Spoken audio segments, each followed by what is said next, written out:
I can bring you in warm, or I can bring you in cold.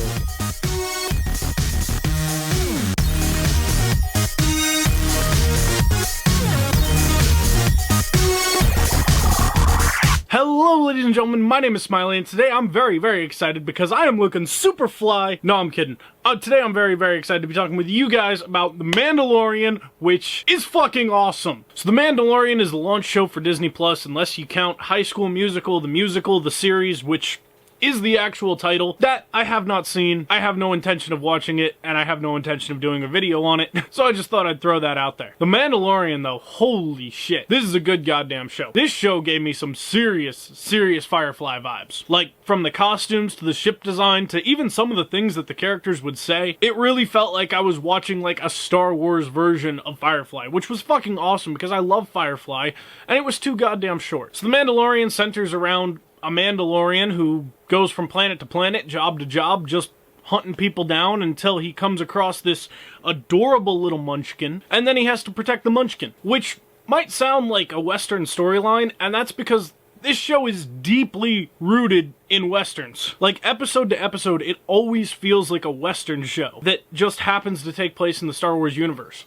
Like, even the 4th episode of the series is a straight-up homage to the Magnificent Seven or Seventh Samurai. And that I really liked. I really enjoy Westerns. I really enjoy the quick draws and the gun battles and everything. And it's all done so phenomenally well here that I really gotta give it props for kind of bringing that genre back to life. And Pedro Pascal does a phenomenal job of playing the Mandalorian, a character whose face we almost never see, and so he has to communicate a lot of emotion through this helmet and just the tone of his voice and stuff. Like, this is a hard role to work and to nail, and he absolutely fucking nailed it. Of course, I knew he would, because he played one of my favorite, most short-lived characters on Game of Thrones, and so I had no questions as to his acting ability for this series. He did absolutely phenomenally. Gina Carano's in it and is a fucking badass, which is no surprise. And Nick Nolte's actually in this show. The little alien from the first couple episodes, that's actually Nick Nolte, which I thought was awesome because I hadn't seen him in a lot lately. And Taika Waititi, who is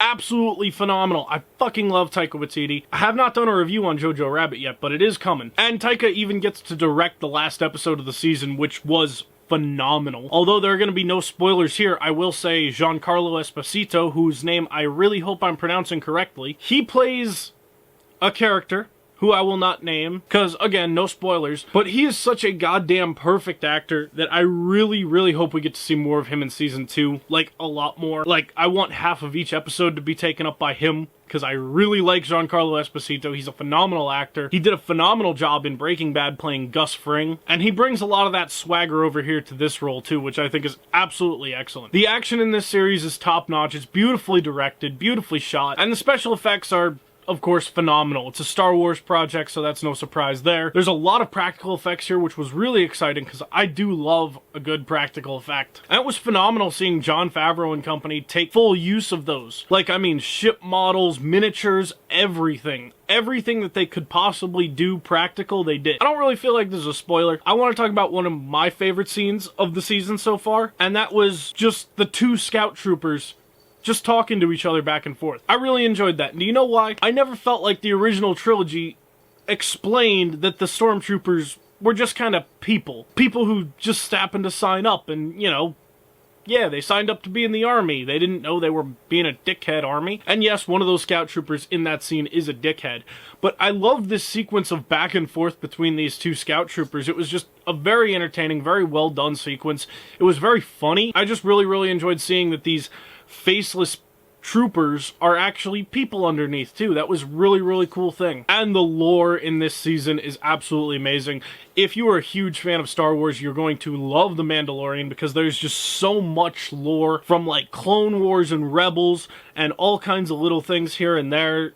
Stuff that you only pick up if you know Star Wars. I really enjoy that this show is pulling from the larger Star Wars universe that exists. At times I felt like the movies didn't do that enough, and this feels like it kind of bridging the gap a little, you know? I do have some gripes with the season though. One, I thought it was too short. 8 episodes was not enough, and the episodes themselves are too short. The shortest one is like 32 minutes, which really annoyed me. There's a lot of filler this season, and filler is fine if there are more episodes in the season and we get more episodes focusing on the main story. Like, that's really the biggest gripe from this season, is that there aren't enough episodes and they're not long enough. So sometimes it feels like, you know, you'll get the episode, but you leave feeling unfulfilled because it was only 32 fucking minutes long, and you're like, what the hell? I was kind of hoping we were going to get another 15 minutes there. What the hell? And so that was really odd, especially since on Disney Plus you don't have to confine to ad rolls or anything like that. So I found it really odd that they were sticking in this under an hour bracket for each episode. That was really, really strange to me. And yeah, you know, it just annoyed me a little bit on a personal level. But overall, I did really love this season, and I'm really, really excited to see where season 2 is going. I am definitely keeping that Disney Plus membership,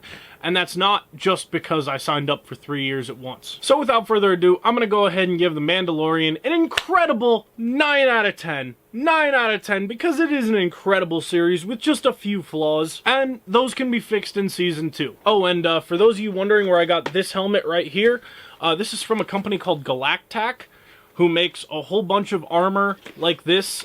They make real ballistic versions, as well as these kind of prop or airsoft versions. So, if you want these, they're real pricey, so I don't recommend it because it doesn't really do anything special. It's not particularly comfortable or anything like that. But if you really want this to add to your collection, check out Galactac. They got them. But again, do not recommend because they are not comfortable, and they really only look cool. They're not functional, even if you're playing airsoft with them. I've played with this twice, and it was horrible both times. So really, this is just a shelf piece. You're paying $400 for a shelf piece. And if you're okay with that, good for you. And good for me, too, because I was okay paying $400 for a shelf piece, because it does look phenomenal. Yeah, not really functional beyond that. Thank you guys so very much for watching. We will be back either later this week or early next week to talk about The Witcher Season 1, which just premiered on Netflix. I'm very excited to talk about that. So until the next time, guys, I hope you guys have an amazing week. Happy New Year! Be your best self this year, please. Leave a like on this video if you liked it. Leave a dislike if you didn't like it. Leave a comment down below letting me know what you thought of Mandalorian. And, yeah, see you guys next time. Keep it kosher. Peace.